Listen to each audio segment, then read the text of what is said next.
Hey everyone, Dr. Tim and Hillary for another version of Dr. Tim's Aquatics podcast. How you doing this morning, Hillary? I am doing well. It's been a while since we've done a podcast. Now we've been going all over the place. You've been many places. I've been places, back to traveling. And this weekend, Reefapalooza, Orlando. Here we come. Woohoo. Orlando. Haven't been there in 3 weeks. I'm excited. This will be my first Reefapalooza Orlando, and I can't wait. I've heard so many great things about the show. It's going to be a good time. You've never been. This is the No. biggest one. Yeah, this is always a good one. A lot of people busy. Yeah, so that's a good show. Yep. Now, before we start, I will say, because I had a few requests for stickers over the past week. So we do still have Dr. Tim stickers. We also have Reptile System stickers and ASF stickers. So if you would like stickers, feel free to send us a message through social media and I will get you some stickers sent out. Typically, I only send them out once a week, but we're happy to send stickers. So, yay. All right. Well, we have a whole bunch of questions because I think we missed a podcast last month. So we're going to try and get through as many of these as we possibly can. I know we have some limited time here today. So are you ready? I'm ready. Question number one. Okay, question number one. I have a Red Sea 45-gallon with a wave maker, but no skimmer because I'm starting a refugium at the beginning stages. I have Miracle Mud in my sump and I will be adding Chaeto this week. My phosphate is 0.1. My nitrate is 50. I have the medium waste away gel for 50 gallons. Can I still use the gel with no skimmer? Will it affect anything as far as depleting any oxygen, or should I add another wave maker? Best regards, Bobby. Well,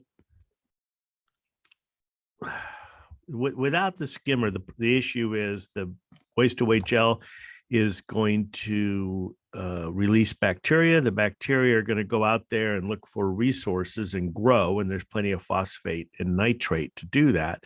But then what happens with those cells? And reality is that without some way of removing the bacteria, the resultant bacteria, it's just going to recycle. You need to have something, a skimmer, a filter sock, fuzzy pad that will clog up as the bacteria grow and remove that. So it's iffy if you don't have a way to remove the bacteria that grow, your values will probably just seesaw. They'll go down a little bit, but then they'll come back up. As for oxygen, well, this is why we always say, start with a small amount. Now you're using the gel.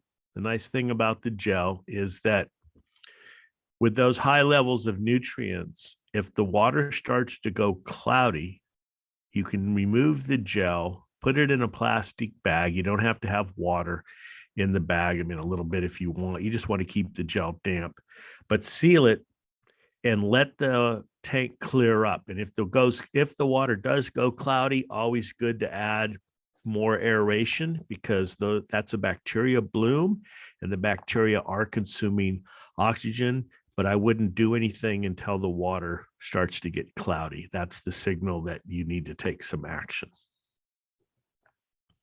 Okay. Okay, sounds good. Moving on to question number 2. Today, I received an order of EcoBalance for salt water, and the 1-gallon bottle arrived frozen in a slushy state.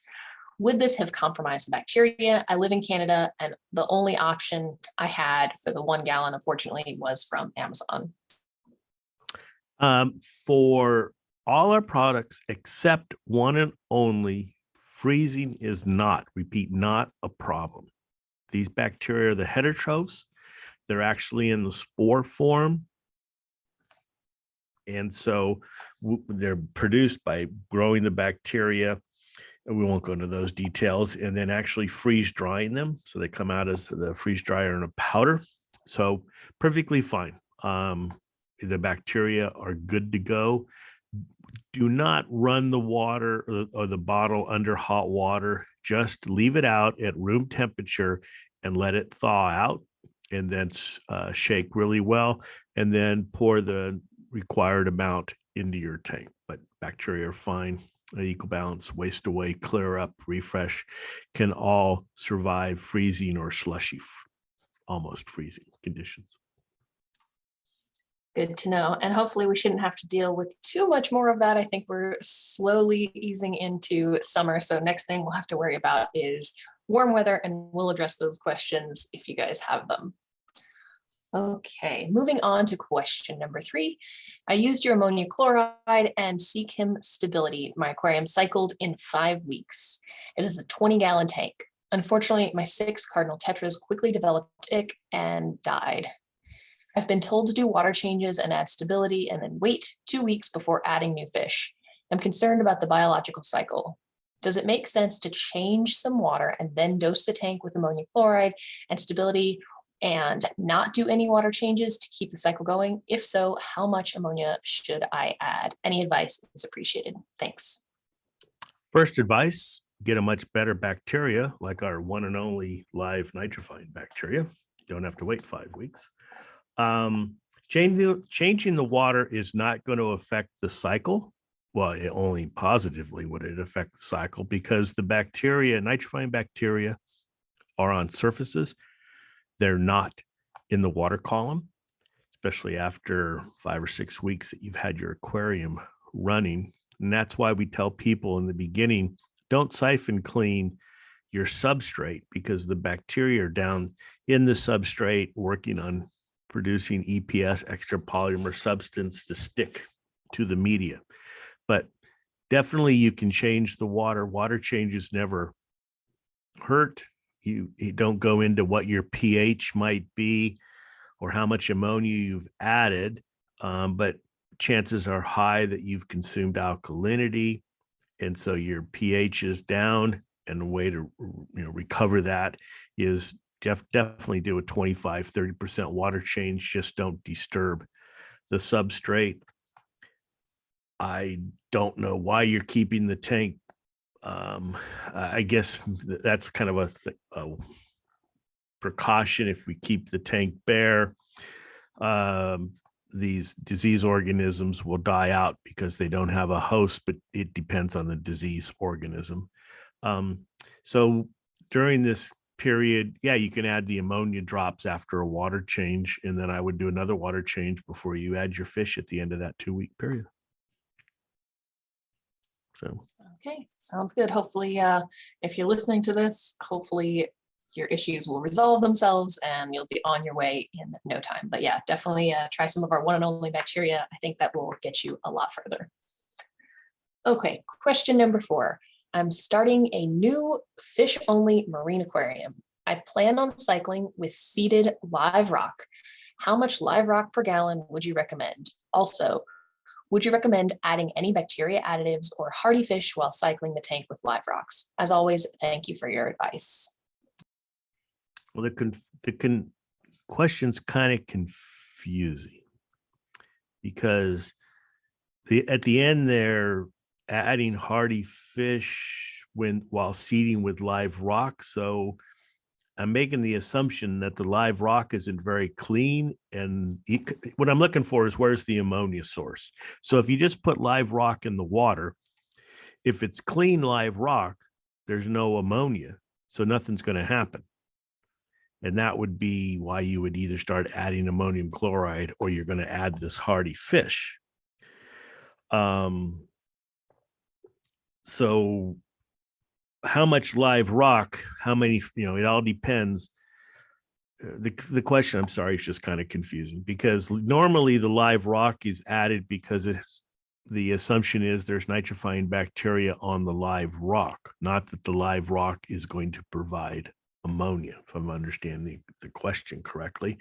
How much live rock you need for how many fish depends on how many fish and the size of the fish and stuff like that. What I would do is add clean live rock, add one and only live nitrifying bacteria, and basically do a fishless cycling. The live rock will have some bacteria on it, and with adding definitely the bacteria mix, the one and only, of course, and some ammonia, you should be cycled within 7 to 10 days. And then you can add your fish. Now you can add live rock and 1 or 2 hardy fish and then build up like that, but you have to have an ammonia source. And most live rock these days is cured. It doesn't come right out of the ocean and have a bunch of organic material on it that's going to decay and produce ammonia.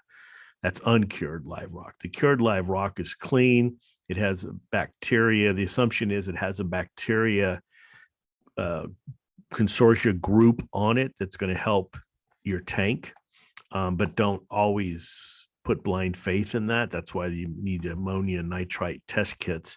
And you can either add, I'll repeat, you can either add one and only and start with a fishless cycling, or yes, a couple of hardy fish. And generally it's 1 pound, 1.5 pounds of live rock per gallon of aquarium. But again, that's kind of a nebulous number depending on the type of fish and the number of fish that you're going to have in the system. How's that, Hillary? I think that was good for, what we had to work with. And if we have left out a part, or if there's something else that you want us to know, you can always send a follow-up message, and we are happy to tailor our answer more specifically to your needs. So, okay. Question number 5. I've been wanting to use waste away gel, but my small 25-gallon tank is an all-in-one tank and I don't use a skimmer. Everything I've read says a skimmer is needed with this product. Is there a way around that? Yeah, there's a couple of ways. One is a small filter sock, the micron filter sock, have some water go into that. Because again, as I mentioned earlier, I think question 1, what you're trying to do is convert nutrients into bacteria, but then you got to get rid of those bacteria, which the skimmer does a great job doing. Without a skimmer, you can trap the bacteria in a filter sock, or even take filter pad or a sponge and get a fine mesh sponge, fine pore sponge, or the filter pad material, put several layers together. Now realize that in most all-in-one tanks, as that material clogs, you're probably going to be starving your pump for water, because as it clogs, the water can't go through it. So you're going to have to clean that often. But in order to make this process work and reduce the nutrients, which is the goal I'm assuming you're trying to do by adding the waste away gel, is make sure you're paying attention and clean the filter socks, or clean this filters often. Now, filter sock, you can, if you have room, have part of the water going through that so the whole system doesn't clog. And that way you're not starving the return pump for water, but you're still having a certain amount of the water recycle through the filter sock and trapping the bacteria. You're doing this 24 hours a day, so you don't have to capture all the water in a single pass. You can let some water, what's called bypass, not go into the filter sock, have some go in, because with a small tank and you're running that pump 24 hours a day, all the water is eventually going to go through the filter sock and you'll trap the bacteria. And get a couple of filter socks so that you can replace it while you're cleaning the dirty one. You've got a new one in there. It just makes it easier. So that's what I would recommend. All right, good advice. Okay, number 6. Hi, I miscalculated pouring First Defense and almost 10 times the recommended dose was added to my tank. Please advise whether I can continue cycling by pouring one and only bacteria, or do I have to do a water change to the total amount of water first? No water change is needed. I mean, you've added a lot of vitamins and dechlor and things like that, but no harms coming to that. If you have a saltwater reef, reef/reef tank, your skimmer might go a little crazy, but there's nothing toxic in First Defense and nothing that's going to harm the one and only bacteria. What might happen is the vitamins in one and only can possibly cause a bacterial bloom of the heterotrophs. That so the water goes a little cloudy. But as long as you're in the cycling period and you're comfortable with a little cloudy water, there's nothing that you need to do. It's fine, and the nitrifiers will be unaffected by that. So it's not a situation where you really need to do any intervene and do anything drastic or quickly. That's always good to hear. With the answer is that you don't have to do anything crazy. Okay, moving on to number 7. I was recently suggested in using a UV on my 100-gallon tank. What is your opinion? I know it also kills beneficial bacteria, but on the other hand, beneficial bacteria don't float in the water column. Why shouldn't I use it? Well, beneficial bacteria doesn't necessarily only apply to nitrifiers. Okay, so there's nitrifying bacteria, which, as you know, grow on surfaces, and so they're not affected by the UV. But you also have, as part of that group of beneficial bacteria, the bacteria that live in the water column that are consuming the nitrates and phosphates and keeping the dinos and cyano and algae at bay. And this is the big issue, and the one I've been preaching until Hillary's like, no, don't do this again, please. But I'm going to. When you eliminate the bacteria in the water column by over skimming, by UV roller pads, combination of everything plus stuff I haven't mentioned, where you're making that water column water so pure by removing all the bacteria, anything that grows on surfaces, you've left the field wide open to them. So I'm anti, what's the reason for the UV would be my first question. Is it a tank that has a history of bacteria outbreaks? Is it a fish only tank that's going to be fed heavy with a heavy population that might produce bacterial problems? Or is it just kind of a prophylactic? And I think in many cases, use of a UV is not warranted, or maybe part-time. I'm just not a big fan of keeping the water, this is a personal preference, so sterile, because it just creates bigger problems. Especially, you should be quarantining your fish. And but if you're going to run a UV, don't super oversize it. Keep the tube clean. The quartz tube's got to be clean to make it work best. And as I mentioned in the previous question with the filter sock, side stream it. Have a portion of the water go through the UV. And then really pay attention to your tank. If you start seeing low nutrients, and you're going to see two things. If you're going to see high nutrients, the chances are pretty good you're going to get algae, but you're not going to get algae in the water column because the UV is killing it. What you're going to do is get algae, black algae, and algae all over the surfaces and the walls of the aquarium. So you're not going to like that. Or you do low nutrients, and then you're just going to get cynos and dinos, and then you've really gone down the rabbit hole with lots of issues. So the UV may not be just this, passive thing. It can really affect what's happening to your water quality. So you need to pay attention to that.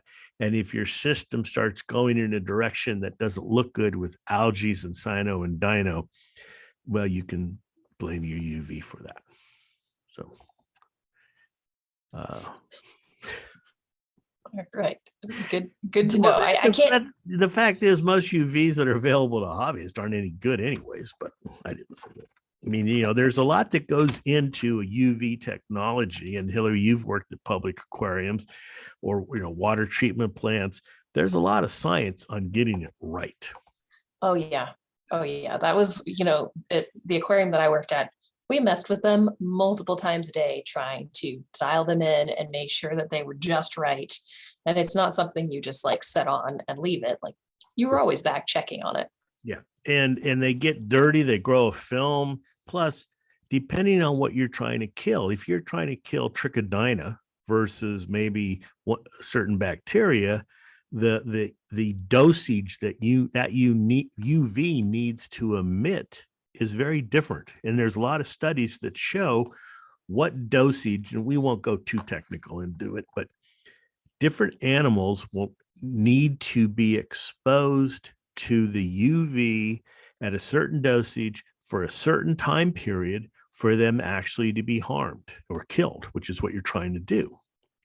And unfortunately for us, the ones that are most easily harmed by UV are the free swimming, beneficial bacteria like in waste away that are going to be removing consuming the nitrates and phosphates.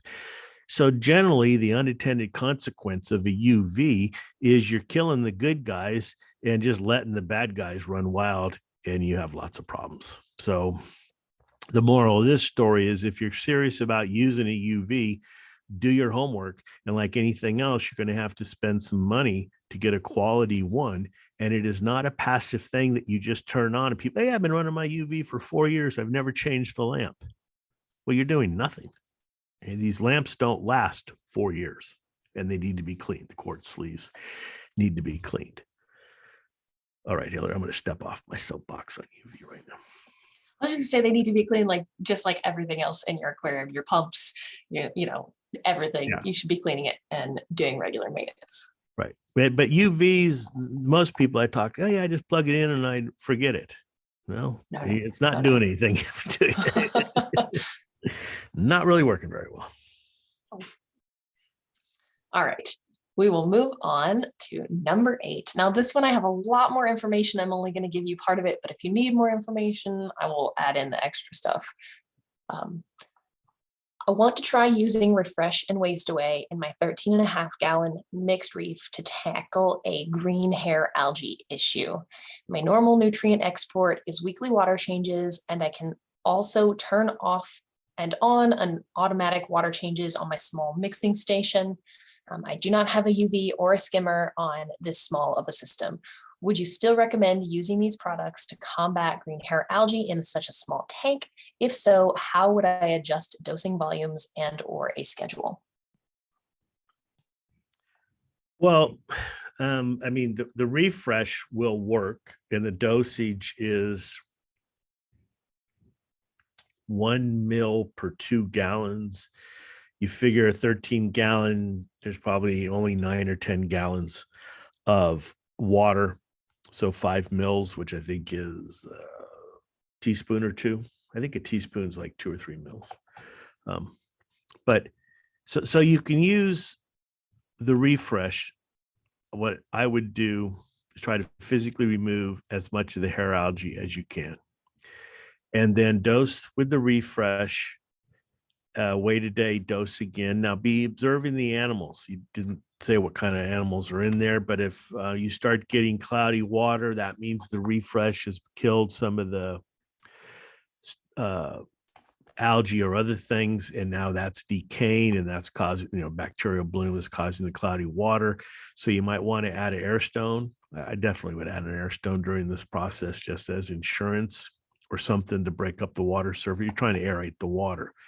And then with the waste away, start with the waste away after 2 doses or so of the refresh, but you're going to have to do water changes basically, because after the refresh, if you see a lot of decaying material, again, try to physically remove as much as you can of that, and then start always with a half or quarter dose of the waste away. And as it gets cloudy now, because you don't have a skimmer to remove any of that, definitely do a big water change, 30, 40, 50% water change, let the water come up, and you're just going to have to repeat that. Add waste away, cloudy water, do a water change, let the system run a day, add more waste away, the water becomes cloudy, do a big water change, because you're just going to have to manually remove the resulting bacteria to get those nutrients out of the system. Or as in the earlier question, I think number 2 or 3, it's just going to recycle. So you're going to have to do some work here and have some water available for doing water changes. Luckily, it's only a 13-gallon tank, so it's not that big of a deal. Oh, yeah. All right. So hopefully that answered your question, whoever number 8 is, and your tank gets rid of that greenhouse algae. I know for a fact I've been dealing with that a month or so ago. It's such a pain in the butt. So have patience. It will get better. Yeah, nothing's going to happen in a day or two. And then long term, consider using the gels to kind of consume the nutrients and hold the green algae at bay. Yep. I've actually got a 20-gallon reef tank and I've got the gels, and it's an all-in-one tank, and I've got one sitting in there, so it works great. All right. Question number 9 is, does refresh affect snails and shrimp? I have a coral banded shrimp and trochus along with some other larger snails. Will it really affect them? If so, would I need to move them into some type of quarantine tank? When would it be safe to move them back into the display? Well, yes, we wouldn't put the warning on there if it didn't, but we put that warning on there because when we first developed the product, we look at what we think about and then try to do the crazy things we think people might do. And the number one crazy thing that people do is they don't bother to measure. They just pour it in. And in some cases, generally it's a bare bottom tank. If you overdose the refresh, we've seen where snails and shrimp are harmed. So it doesn't happen in all cases. Don't really know why, because there's nothing toxic technically. I mean, it's just bacteria in the refresh, but it happens. So we'd rather err on the side of caution. And that's what I would recommend, that if you can remove those animals while you're doing the treatment, then you should. Now, when it's not like there's going to be copper where there's going to be some residual copper into the tank after you're dosing. Once the treatment's over and you've done a big water change, siphon cleaned, and you're not adding any more refresh, you can add the animals back. There's no latent long-term toxicity. And the truth is the chances are slim, but we'd rather err on the caution because the number one thing is the health of the animal and don't do any harm to the animals. So that's why we put that on there. Okay, that is good to know. All right, number 10. I bought the Dr. Tim's kit for fishless cycling for saltwater. I have a 20-gallon tank, and I accidentally added only 15 drops of ammonia on day 1. Then on day 2, went ahead and added the extra 44 drops, 4 drops per gallon that you're supposed to add. How should I continue since I made this mistake? I also have a Tidal 35 hang-on back that has a built-in skimmer. Should I keep the filter off during the cycle? I turned it off after adding the nitrifying bacteria. Well, you need to run the filter in after 48 hours. It'll be fine. Even that skimmer will be fine. So get that running again. There's no mistake. If you only do 15 drops, 30 drops, you just need to prime the system with the ammonia. So not adding 4 drops per gallon is not a mistake. No big deal. How to proceed, just like we say on the charts, you need to have your ammonia and nitrite test kits because every tank is different, and how your tank has responded to the addition of the one and only and the ammonia, we don't know. If there's low ammonia, low nitrite, then add some more drops. If either one of them is high, near 5, then don't add any more ammonia drops until they both get down below 1 or 2. And it's okay if they're down below 1 or 2, adding 1 or 2 drops of ammonia per gallon is fine. The only wrong way to do this is blindly every day adding ammonia. That's the number one wrong thing to do. But adding a little bit of ammonia, adding less ammonia drops is fine, but you need the test kits in the beginning to show you where you are in the cycle so you don't overdose the ammonia.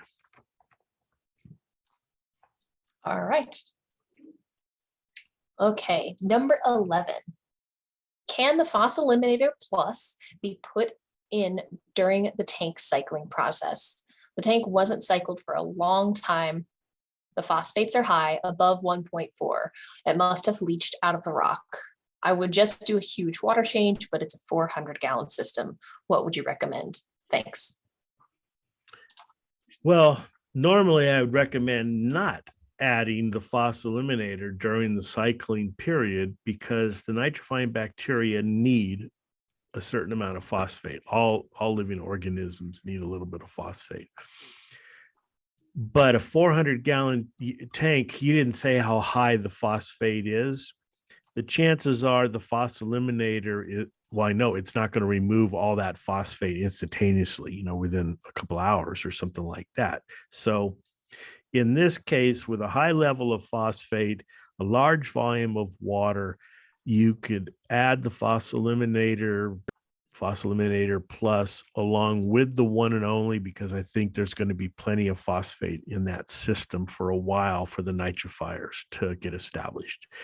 If the phosphate were to drop down, 0.01, 0, something like that, then definitely remove the Phos-eliminator media because the nitrifiers need some phosphate in the water to proceed. So. Okay. All right. This is our last question that we have for today. I will be setting up a new 10-gallon freshwater aquarium with a Fluval 107 canister filter and a biohome media. After adding the one and only solution and ammonia, do I turn on the filter? Will the bacteria adhere to the media or will it settle to the gravel at the bottom of the tank? Your instructions say to remove the aquarium sock, so should I remove the sponge filters in the canister? Thanks. You're going to drive me crazy on the last question. Going out with a bang, right? Yeah, that's it. So the answers are yes, yes, yes, and I think no. Anyways, seriously though, the filter sock is not the same as a sponge. So keep the sponge in, turn the filter on. Yes, the bacteria will adhere to the media, and yes, they will also fall into the gravel. They're going to go every place. So I prefer the nitrifiers to be out on the substrate rather than in the media of a canister filter, because what's going to happen in any canister filter worth having is that canister filter, number one, is going to trap organics. That's what its job is to do, is to trap the particulate material. That particulate material is organic, that it's then broken down by heterotrophs. And what do the heterotrophs do? They grow so much faster that they starve out the nitrifiers, they overgrow the nitrifiers, and now any nitrifiers that are in the canister filter are not working because they're not getting oxygenated water because the heterotrophs have taken all that. Then what happens too is your canister filter clogs up. That's the whole purpose. When I first joined the aquarium industry, as a person working in the industry, and we do these open house dealer at distributors, and you'd be in this room and 5 or 6 stores would come in at a time, and they'd always complain, the Magnum filters, I hate them because they clog up. Well, that's what they're supposed to do, folks. So any good canister filter is going to clog up. What happens when it clogs up? Less water flow. Less water flow means less oxygen, less ammonia. And if you're a nitrifying bacteria, those are not good conditions for the nitrifiers. So don't worry about that in terms of your canister filter, as long as you have substrate. Now, if you're doing a bare bottom tank with a canister filter, you're probably going to have issues because when the canister filter clogs up, the nitrifiers can't do their job that are living in there. So I wouldn't worry about nitrifiers in the canister. They will fall into the tank substrate and on all the surfaces and proliferate there. But definitely you got to get your filter running. You need water flow, you need water circulation, and you want to spread the bacteria to all corners of the aquarium so that the areas that get clogged up and you lose nitrifiers, you don't lose your whole entire biofilter. Did that answer all those questions that were in there, Helen? I think you got them all. You were worried about it being a crazy question. No, it's just, canister filters. I understand the concept, but you just have to realize that, and this is, when I joined Marineland and we developed the BioWheel, the whole thing about the BioWheel was it only did one thing, grew nitrifying bacteria. And because it rotated, it kept that thin film. I was just at a RASTEC, this recirculating aquaculture conference last week in Hilton Head, giving a talk about this to, professionals in the aquaculture, hydroponics, aquaponics. You want to keep things separate. You need to get rid of the organics. So whatever you're doing for the organics, don't make that your nitrifiers. That's the worst place in the world for nitrifiers is your mechanical filter, whether it's a sponge, a filter pad, media inside a canister. You want to be able to change that as often as you need to keep the tank running, to keep the filter running, to get organics out of the system. And you don't want to worry about that, I'm going to throw away my biological filters. Your biological filter can be somewhere else. So I like to keep things separate. Good mechanical filter before your chemical filter, activated carbon, phosphate removal, whatever it is. If you're having your chemical media also do mechanical filtration, you're just wasting your money because the water is not going to be able to go through all that media because it's got a layer of organics on top of it. And then after all that, you have your biological filter, and it doesn't have to be complicated, and you can clean the mechanical filter as you need. You can change the chemical filtration media as needed, and the biological filter just keeps on plugging away. That was the simplicity and the beauty of the BioWheel. So separate them out. Yep. Good advice. So, anything else? One last surprise question blown out of your pocket or anything? Nope. Nope.